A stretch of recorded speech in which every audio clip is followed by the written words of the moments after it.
Hey guys, welcome back to The Clip. It is episode 7 and you are totally in for a treat today. We've got Brian, as always. He's consistent, he's awesome. But more importantly, we have Pastor Nikki Nucifora, and she is pastor, clinical psychologist, mum, wife. That is an awesome portfolio and we're so excited to chat to you today. But tell us a little bit more about yourself, any funny things that you want to tell us about life.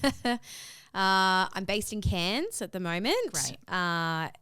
Headed up that way 4 years ago to take on a church up there and loving the tropical lifestyle and just living amongst nature a lot more than anywhere else. It's fantastic. Yeah. Married for 10 years, just married 10 years, and I went and saw Andre Bocelli in the Hunter Valley for our 10-year wedding anniversary. So that was pretty special.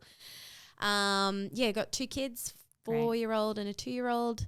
And we own a candy store as a little side hustle. That's awesome. In my pastime, I'm on TikTok looking at like candy trends and finding like the latest things that youth and young adults are interested in. And what sparked your interest in candy stores? I'm intrigued. Well, we wanted to start a side hustle and to supplement our income. And we've always dabbled in a bit of buying and selling and things like that.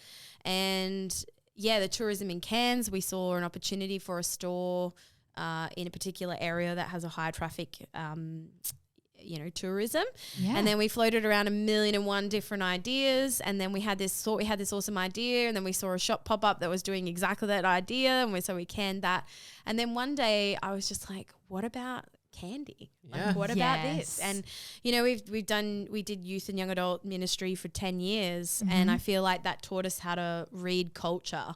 Yeah. And I feel like God never wastes anything. Not that was a waste, but He'll use every experience for the next season as well. And so for us, I feel like that just benefited us, and candy and youth and young adult culture, and knowing how to read trends on TikTok. And that's so much fun. Yeah, it's pretty fun. We get to try some pretty exotic and crazy kind of candies, and great. Yeah, that's it's good awesome. fun. And then I suppose, what does work look like for you? You said you are a clinical psychologist. So what was there training, education, maybe just let some of our listeners know what that looked like on your journey to get to where you are now? Yeah, sure. And for anyone that doesn't know, what is also a clinical psychologist? Yeah, awesome. So clinical psychology specialise in the assessment and the treatment of people with mental illness. So depression, anxiety, bipolar, all of the mental health disorders. So my journey began with that. I actually didn't want to do psychology initially. I was moving in the more physiotherapy direction. Wow. I did 2 years of a human movement science course, and through that I decided that I hated human movement science and I didn't want to do physio.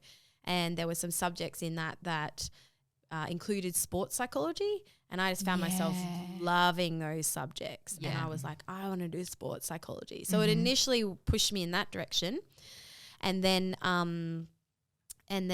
moved over to psychological science and did my undergrad, my honours year at UQ, and and then had a couple of years off, got married, worked and researched and did stuff, and then went back and did my master's later on. Yeah. And got qualified as a clinical psychologist. And now I currently work mostly in telehealth, so in video calls. So I see clients all over Australia. A lot of pastors, leaders, people of faith, and that have a Christian faith. Yeah. And it's really good times. I love it. Yeah, fabulous. And have you seen a bit of an increase in that telehealth desire for people to join on telehealth since COVID, or you've been doing that prior to COVID for quite a long time, sort of thing? Yeah, I was doing a little bit of it before COVID, but it wasn't Medicare rebated before COVID. Right. So people had to pay out of pocket, so it was expensive. But now, since COVID, the Medicare rebates are available. That's and really great. It normalised seeing professionals that way. Yeah. And so it suits a lot of people. I don't find a lot of people have difficulty with it or issues with it now. It's just normal. Yeah. Yeah. I've actually joined in with my counsellor, telehealth for ages. Yeah. Just travel is sometimes a barrier, and that just wiped that barrier right out of the way. Yeah. So, and it makes psychology and counselling really accessible for anyone, which is a really good thing. Definitely. And when you got a young baby like yourself, like the thought of dragging them out to another appointment, how am I going to navigate that in the session? Yeah. It's just so much easier sometimes. Absolutely. Yep. Yeah. So today we're really going to dive into like hone in on what this looks like for young adults. There's some statistics out there that I'll let you share that says that this is a real hurdle for many young adults, and it's real. We can't ignore that young adults are finding themselves challenged in this season of life, mentally and psychologically. So would you shed a little bit of light on this season of life and mental health? Yeah. So the Australian Bureau of Statistics have released some data recently, and it's still in its preliminary analysis. It'll be a full report in the mid-year, they reckon. But it came from the one of the surveys they did on mental health and wellness, and in combination with some statistics from the ABS and things like that. So it's an ABS report, and it basically says that one in 5 people in the last 12 months reported in that survey that they had experienced mental health symptoms. Wow. So at any one time, we're looking at 23% of people experiencing mental health difficulties. Now the biggest demographic of that 23% was people aged 16 to 24 years, made up 44%. Almost half of the people who said they experienced it were youth and young adults. Yeah. So, there's obviously a lot going on for youth and young adults. Yeah. And so for people who aren't percentage people, when you said 23%, is that in Australia? So we're talking millions to start with. And then 44% of millions. So there's potentially millions of young adults. Hundreds of thousands, At least hundreds of thousands. Yeah. Okay, wow. Yeah. So I wouldn't know the exact, but I think it's in the hundreds of thousands. Yeah. And I was just thinking to visualize that, say if you're in a church community of roughly 200, you've got 40 people in the room who, if it's 1 in 5, would have struggled or have a struggle with mental health issues. Yeah. Sorry, I was just thinking about it is millions. I was thinking it's hundreds of thousands within a diagnostic, like 100,000 with depression, hundreds of thousands with anxiety. So it would be if you think about 23%, that is millions, isn't it? Yeah, so it's quite a big deal at the moment, or quite a significant issue, it's and huge. that's why we're talking about it today. Yeah, it's 1 in 5, 1 in 5. So it's not a non-significant issue. Yeah, sorry, can you? I was thinking about. Hold on a second, that math doesn't line up. Just looking at that in a church community, say on average, you might see 200 people in a room on a Sunday. Yeah. That's 40 of those people. And actually, how many of those people do you actually see that on the surface? Like that's where my brain went to. You don't see anyone sort of often losing it at church, but there could be 40 people in that room that have real struggles as they step out into their world, or that you may not see on the surface. Whoa. A lot of people with mental health disorders, they function on a day-to-day. Yeah. They go to work, they have families, they go to the gym, they go to church. So it's not like they're not functional, but it's when they're on their own, it's when they're alone. It's the secret battle because, mental illness is something that you can't see oftentimes. It's an internal battle. Yeah. And oftentimes it's when you stop that it catches up. Yeah. It's late at night when you're about to go to bed and, the thoughts catch up with you. And you can't get to sleep, or it's when your brain wakes you up at 2 a.m. and you're thinking, oh gosh, about that thing you regret or that thing you got to do that you're anxious about. So so a lot of the time it isn't super obvious because people are functional. There's only a small percentage that really are so severe they're not functional. Yes. Wow. And then I suppose maybe because I'm sure a lot of us have struggled with either stress or anxiety at different points. What's sort of maybe typical or like an okay amount versus what's something that's like... When does it start to become of concern where you would start to need to take action or look at reaching out? Yeah. Yep. So, we all experience highs and lows in life. It's a part of being, human, and we all experience things that cause that. So it would make sense if we're going through a circumstance, like we lose our job, or a relationship ends, or we have a tragedy, that would make sense for us to be feeling low. And so, you know, if it fits the context, a lot of the times, you know, you kind of can normalize it and go, okay, it makes sense why I feel this way. But if it's kind of extending beyond reasonable amounts of time, or the distress is so high that it's interrupting your sleep, that it's causing your appetite to change, that it's I don't know, causing you to withdraw from people, you can't get out of bed, you've got no motivation, and you know that's clung on. So with depression, we generally say you have those type of symptoms, you know, with low mood and feelings of worthlessness and stuff for 2 or more weeks for an episode of depression. Right. Yeah. So it's just not the odd day here and there. No. It's got to be something that's sort of repetitive, or even a pattern potentially of behaviour. Yeah. Or it just extending beyond what would be reasonable.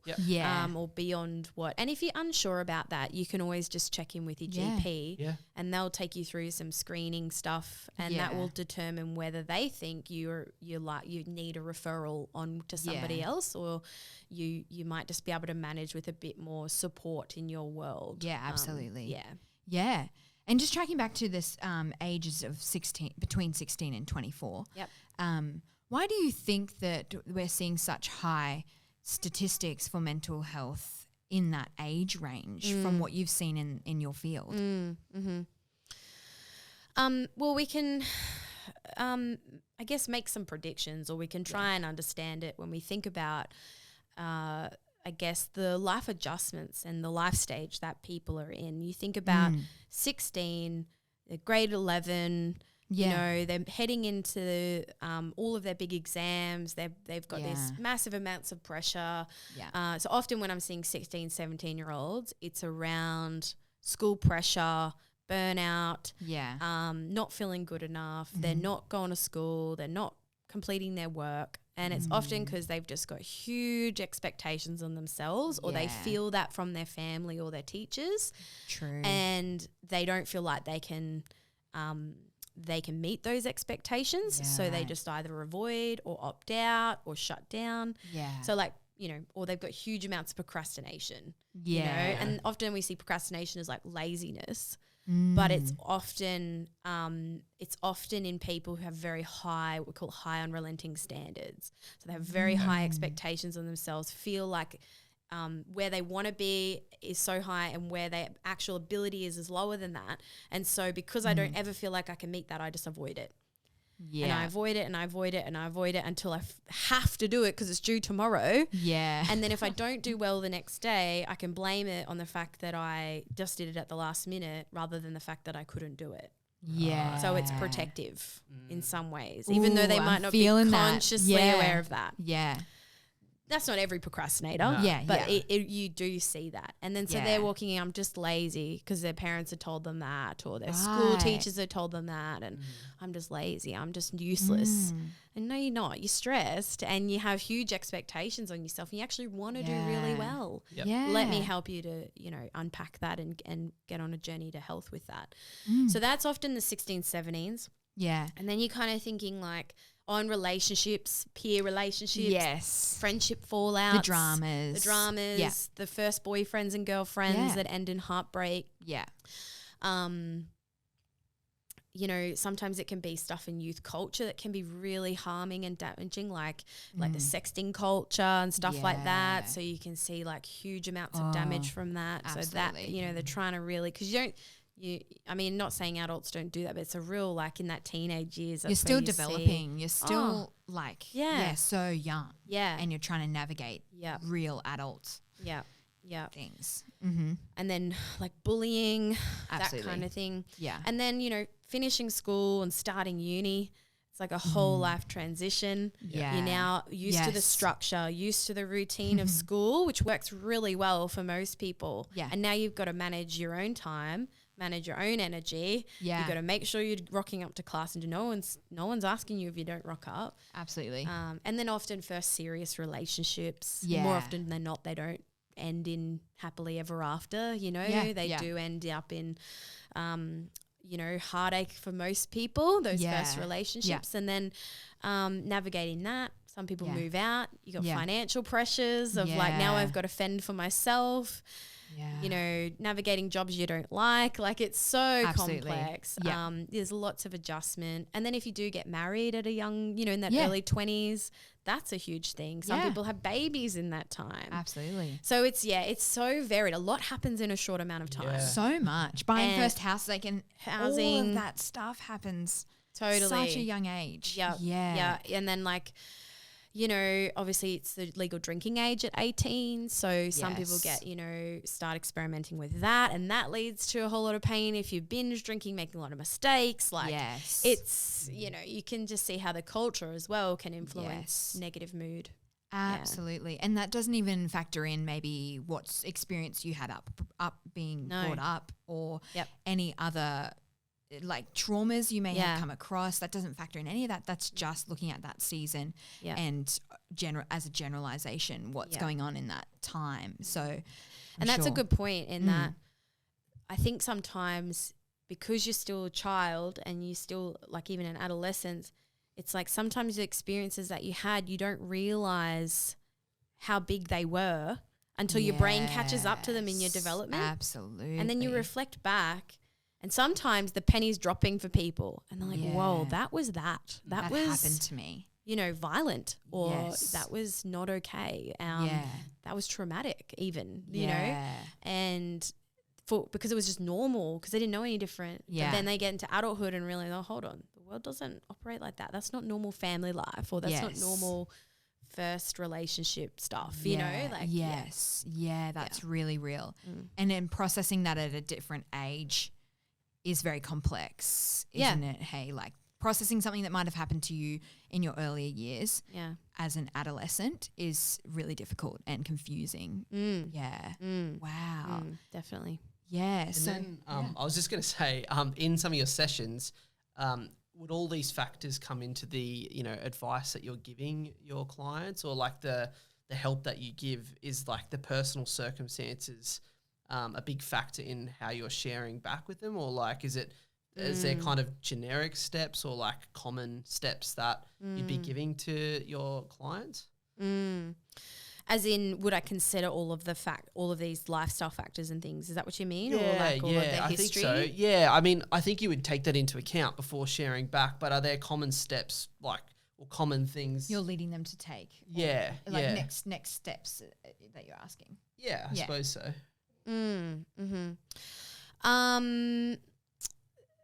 Or is the key to diagnosing? Is the key to diagnose before you'd probably give any advice or? Yeah, so the first step is really understanding the client on a big level. So I really want to understand all of the factors that have contributed to the reason why they're coming to see me. And that will include, you know, their background history, their family history, how schooling was for them, their lifestyle factors right now. Do they drink? Do they smoke? Are they doing this? Are they doing that?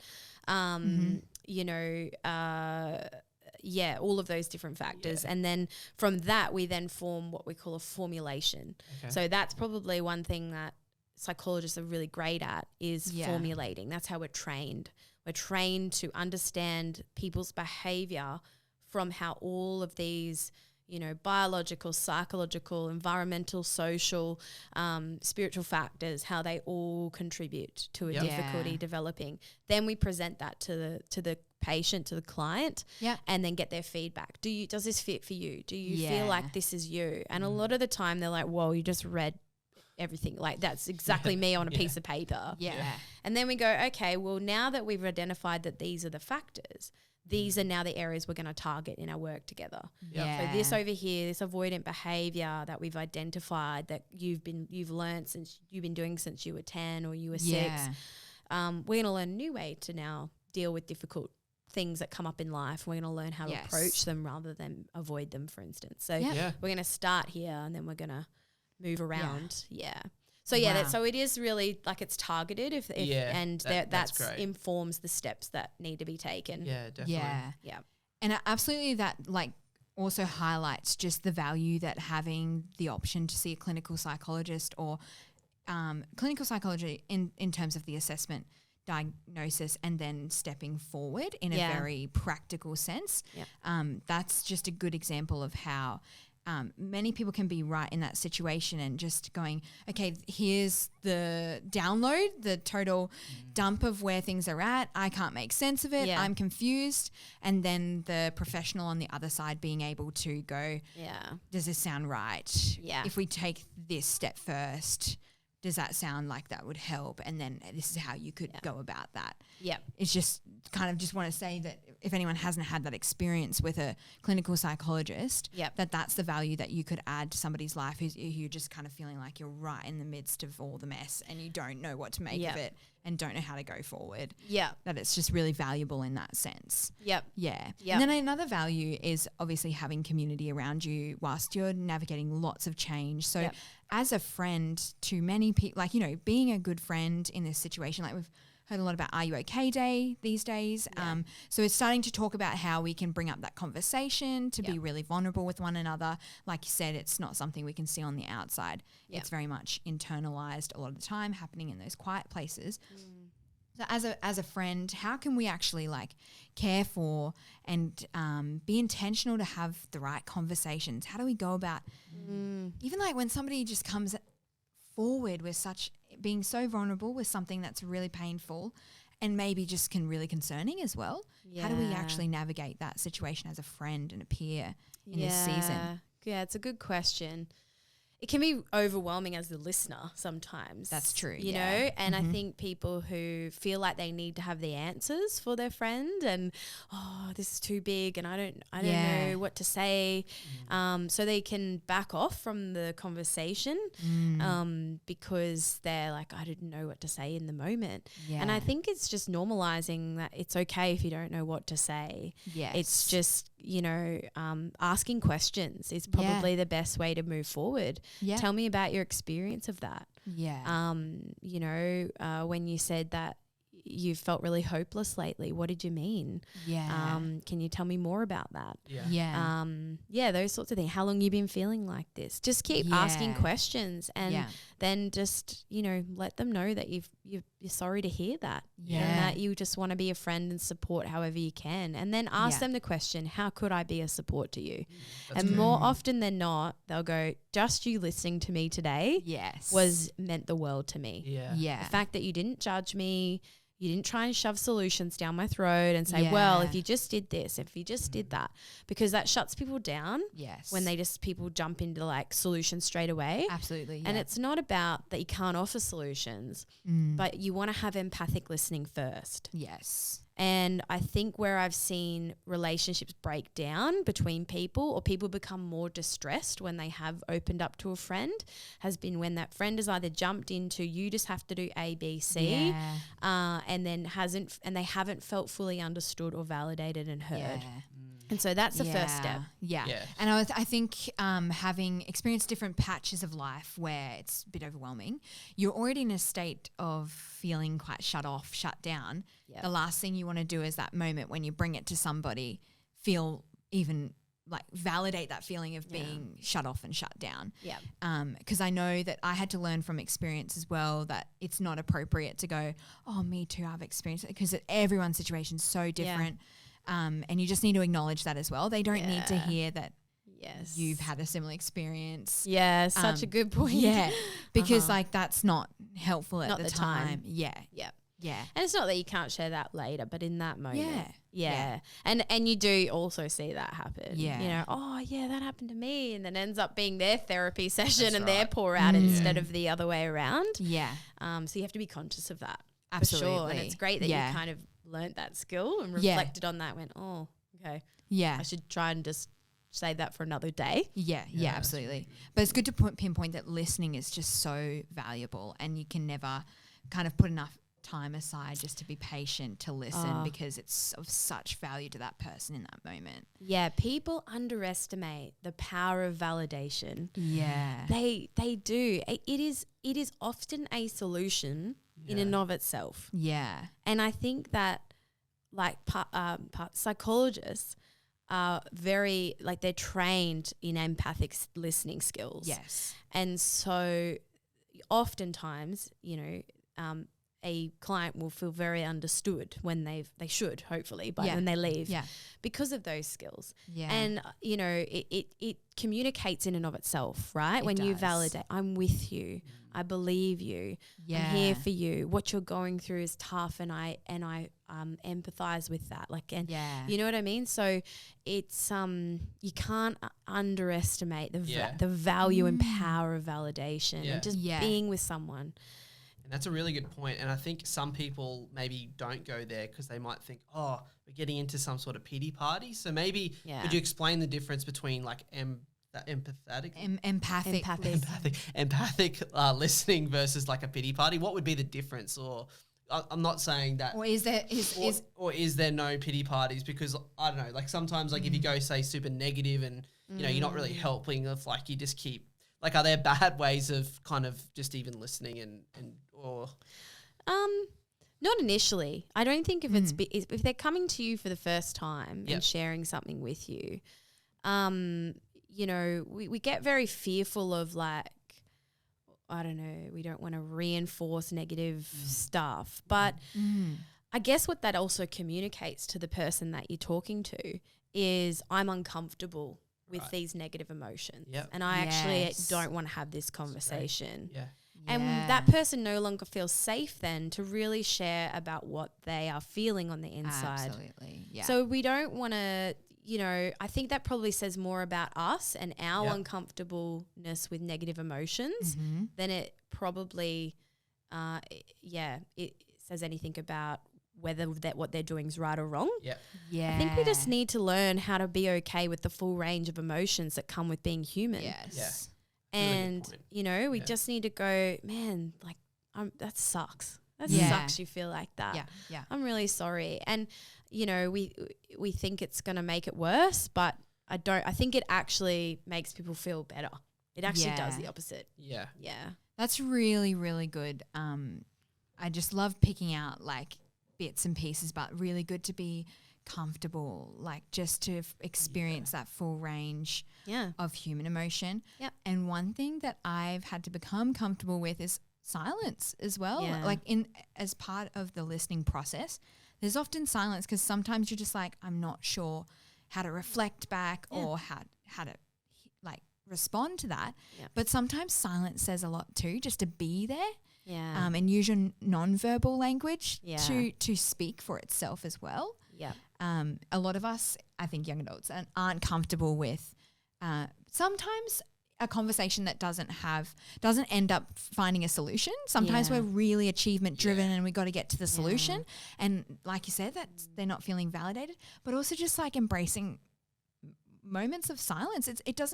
Silence doesn't have to be awkward. We've always said awkward silence, but it's not always awkward, and it's actually can be really loving. Yeah. I think it's a good point you make because I think sometimes people are worried about bad vibes even if you're having those chats, but like it's really good to be vulnerable, especially when you're going through something like. Yeah. And you'll find if you pause, I found this as I started to become more comfortable with science, they just will continue to go deeper or talk more. And you might have missed that extra part if you had just gone, oh, that's, jumped in straight away. Yeah. Have you found that as well as you've you're professional in this sense? Yeah. And even in my early career, I think I've learned to get more comfortable with silence myself. Yeah. And I will probably let people just sit with the thought for a lot longer. Yeah. Whereas before I was like, oh, I have to run into the next good advice or something that I've been giving them. And I think I've actually, become a much better therapist because I've been able to allow that space just to let people let stuff sink in. Yeah, absolutely.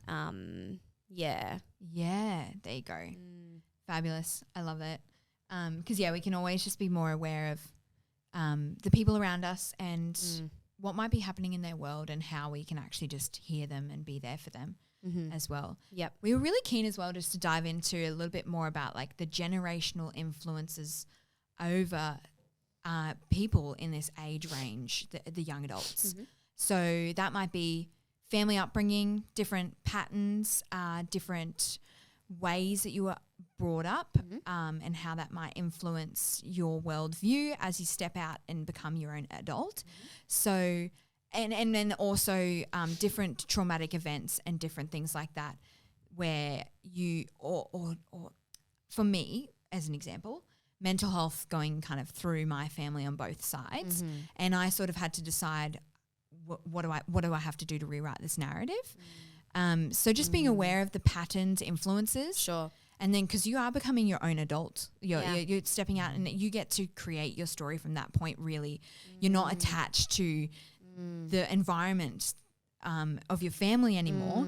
So as you're doing that, what do we have to kind of keep our eyes out for? And have you seen examples of that in the clinical setting? Yeah, look, I think our early life experiences, the family we belong in, the stressful or negative life events that we've had happen to us, they obviously have a huge impact into our functioning as a young adult as we move forward. So often in the work of like when you're doing therapeutic work, we want to have a look at the childhood and really examine it and look at how the parenting was from, how they feel. Did they feel loved? Did they feel safe? Did they feel cared for? Did they feel validated? Or was it the opposite? Did they experience trauma? Did they have mental health issues in their family that they were exposed to? Because that can shape a lot of their, oftentimes all of your core beliefs are really established in that early childhood. Yes, yeah. And so we take a good look at that and how did those core beliefs get established? Now, oftentimes we can move into our young adulthood and we truck along okay when nothing presses on those negative core beliefs. Yeah. So we're successful, we're doing well at uni, we're getting the good relationship, we're making money. So when life's going sweet, those core beliefs generally don't get touched. Yeah. But it's when life takes a turn, it's when we lose the job, we fail the assignment, we have the breakdown in relationship, that core belief, it gets like a big button gets pushed and it erupts. And suddenly you're like, oh man, I'm no good. I am worthless. I'm, not good enough at this. I have to bail out of uni, or I can't do this. I'm incompetent. And so all these core beliefs start coming up. And so that's generally when people find themselves walking through the doors of psychology, a psychologist, to deal with this stuff. But they're largely pretty unaware of it until it becomes a problem. Absolutely, yeah. Because a lot of these things just happen unconsciously and on default. So they, unless somebody points them out, you might have a really clued on person who can pick up something that's a little bit unhelpful or dysfunctional. Yeah. In that case, there might not need to be something that kind of causes the disruption. Yeah, that would be ideal and great. That would be ideal, Yeah.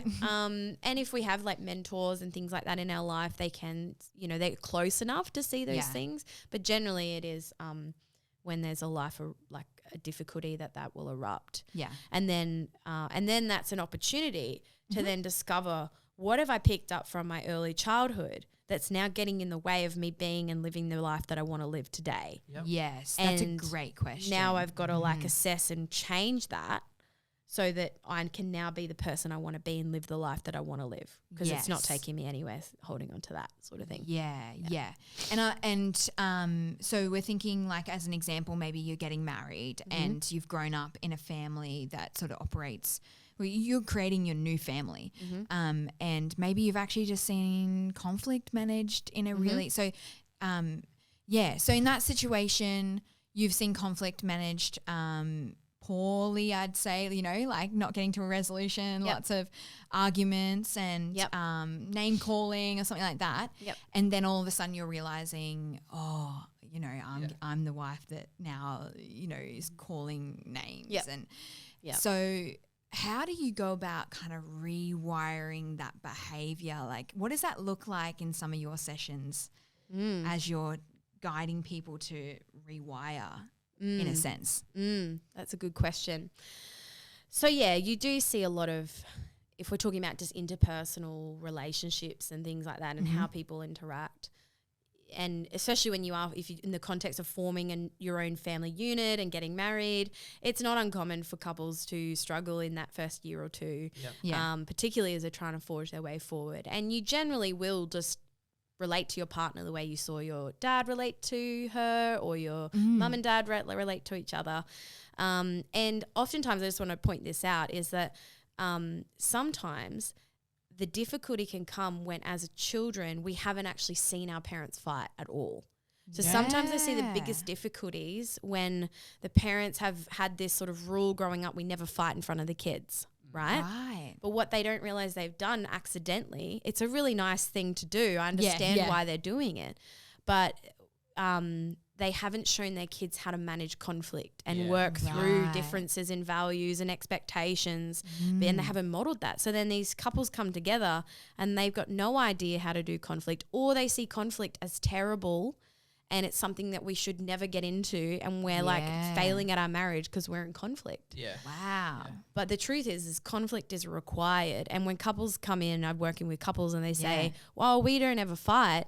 I'm like, well, that's a red flag too, because that probably means someone's self-sacrificing here. You're going to bed with that bee in your bonnet and you're not voicing it sort of thing.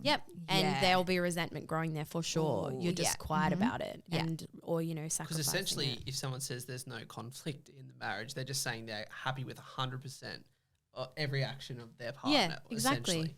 Which is pretty unrealistic unless they're perfect all the time. Exactly. Yeah. Okay. Wow. Who's 100% happy with everything, Yeah, it's just life. So you don't want to have obviously big screaming matches. It's doing conflict well. And that's what, we have to do. So part of the work together would be, okay, what do we believe about conflict? Where do we learn that from? What strategies did we learn to deal with conflict? Where did we learn that from? And then here's some tools and strategies here's some tips on how you could maybe do conflict differently. We might role play that in the session maybe, or send them away for homework to practice it and reflect back. That would be an example of breaking, I guess, or changing unhelpful patterns of even conflict management, even if there was none at all. Because that you don't want to do that again for your kids, because you want to teach them how to do conflict well, not to have no conflict and set them up to fail, because they think, mum and dad never fought. No, they did, just behind closed doors. Isn't that interesting?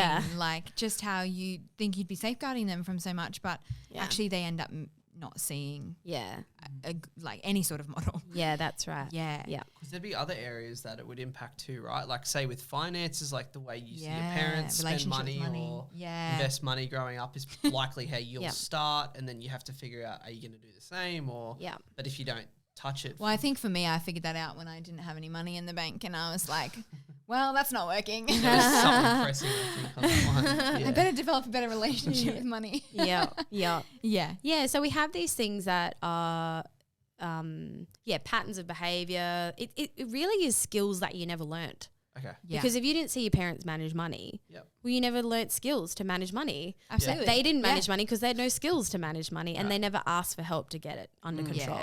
So you might make that decision, I'm going to get equipped with skills. And so there's obviously, you might engage a financial mentor or something, or someone even that does it well that you can help. You don't have to do a paid service. It can just be somebody that that does budgeting well, and to start there.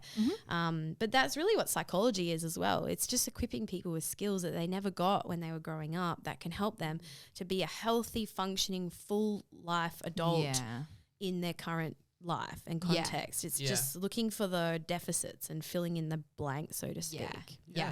And then just to be a bit realistic around this sort of rewiring and changing behaviors, like sometimes I see a lot of young adults get really disheartened because they're like, I know that this is dysfunctional, I want to change, and it doesn't happen straight away or like within, the next month, and then they're like, give up, it's too hard, I'm really deflated that I tried and it didn't work. So just be a bit realistic when you're looking at shifting these patterns. What does that actually look like, and like sort of how long does it, it can take a while. Hey, like you got to think, say you're 18 or you're 20, right? You've been functioning in a certain way for 18, or let's say from 10, I don't know, onwards. Even if for the last 5 to 10 years, if you've been functioning in that way, so it's unrealistic to expect that that's just going to change overnight. Absolutely, yeah. And, you know, we are a bit of that microwave generation, you know, where we just want like it to change Instant straight away. transformation. And I actually talk about that in the terms of distress tolerance with my clients. Right. So some people, they can't handle being distressed, right? So they've got low tolerance for those negative emotions that we talked about before. So they just want out, just get rid of them. Yeah. But part of the work is actually like part of a skill that they need to learn is you need to learn how to tolerate difficult emotions because you actually can't escape them in life. Yeah. They're going to come up, and I'm actually setting you up to fail if I'm just trying to eliminate that out of your life. That's right, yeah. Because I'm not actually giving you a skill, I'm just giving you symptom relief. Yeah. But, you know, part of that is learning that you can handle negative emotions. You can handle, you know, the tough stuff in life, and you can get through it. So it's about building distress tolerance. Yep. But in saying that, we also don't want people to be like, well, you just got to like deal with depression for the rest of your life, you know? Yeah. So some people see like good symptom relief after like the 6 to 10 sessions. Yeah. So generally speaking, like 10's a realistic number. Yeah. You know, 6, you're really only just getting started, I feel. You know, once you do your assessment and your formulation in first 2, you've only got 3 sessions, and you're basically just targeting on the top stuff. Yeah. And then you kind of get a bit deeper in the later sessions. And when you say 10 sessions, is that between like 20 weeks? 40 weeks? Yeah, it depends on the person and what they feel they need. Like obviously if they're really struggling, you'd be looking at closer together. Yeah. And if they're doing okay, then you might, you know, keep them further apart. You might do the first couple quote close, and then once they get the ball rolling with some strategies and tools, you might then space the last couple out. Yep. Yeah. So it really varies. depends. Yeah. It depends on the person. Yeah. That's really good, because I think, you can't be so harsh on yourself sometimes. Just a reminder that it does take time. You've got to build that like resilience, stress tolerance. Yeah.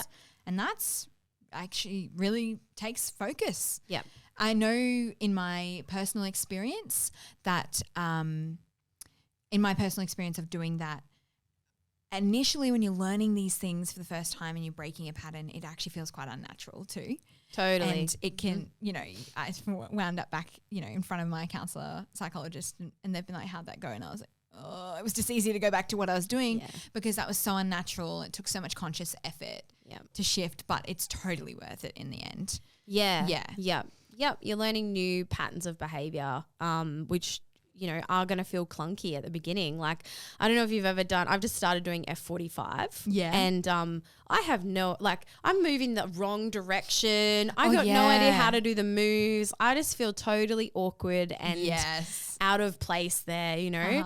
But you go enough times, you just keep showing up and you keep embracing the uncomfortable feeling, and you just know that it's good for you to be there. Yeah. So you just keep doing the repetitive behavior, and then eventually you're like the pro, right? Yes. You're like the one that the new person's going, oh, like, what do you do here?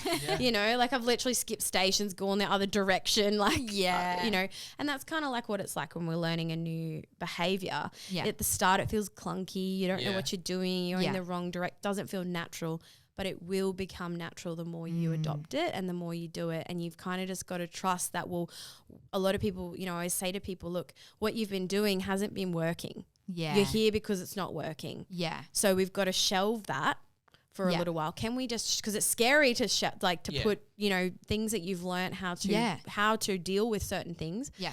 It's hard to put down those behaviors. It is, It's scary. It's vulnerable. Yeah. So I always say, you know, can we just shelf that behavior for just a month? Yeah. Just 2 months. And then let's try this new behavior and just see over time if it actually starts fitting your life better. Yeah. And it actually gets better results. Yeah, that's awesome. Yeah. Because if you keep doing the same thing, you're just going to keep ending up in the same level, like cycle of distress. Yeah. And that's why you're here. Yeah. Yeah. And then just to wrap up finally, there was a really good point. We were chatting before the episode about cognitive dissonance and just when you go through change. And could you explain what you were chatting to us about there and what that means for young adults as well? Yeah. So cognitive dissonance is when your experience and your beliefs don't line up. So I also call it a reality gap.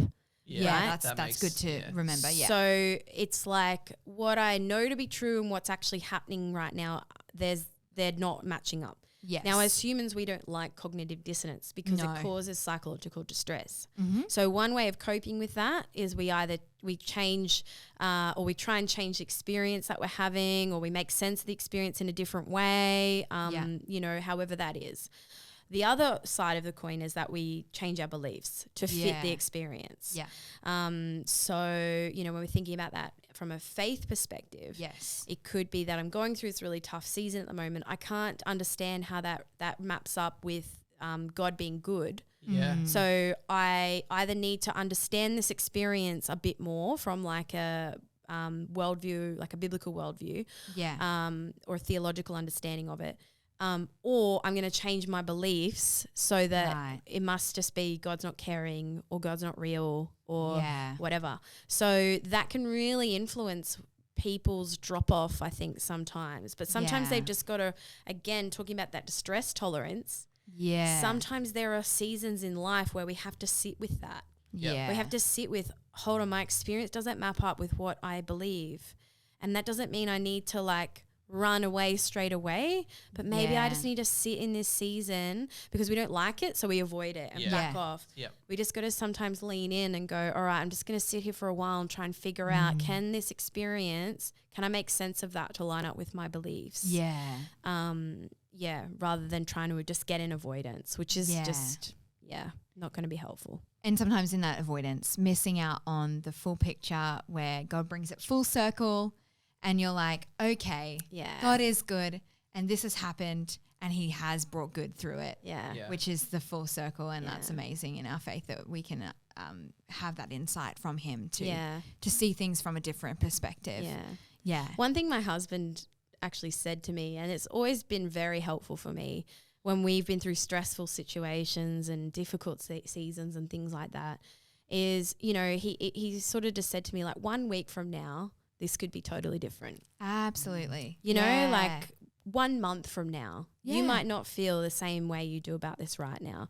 And so sometimes it's just realizing that experiences and feelings are oftentimes, they can just be fleeting. And if we stay long enough, like you said, there's opportunity for that experience to change, which then speaks to our beliefs. Absolutely. Yeah, really good. That's amazing. And I think that's a great place to leave you marinating in everything that you've heard this podcast. So thank you, Pastor Nikki. Thank you. Amazing insights and from a professional perspective. And we are so glad you got to hear that. It is just, we hope it blesses you wherever you are. And we'll see you next time. Thank you so much for joining in. See you later, guys. Bye. Bye.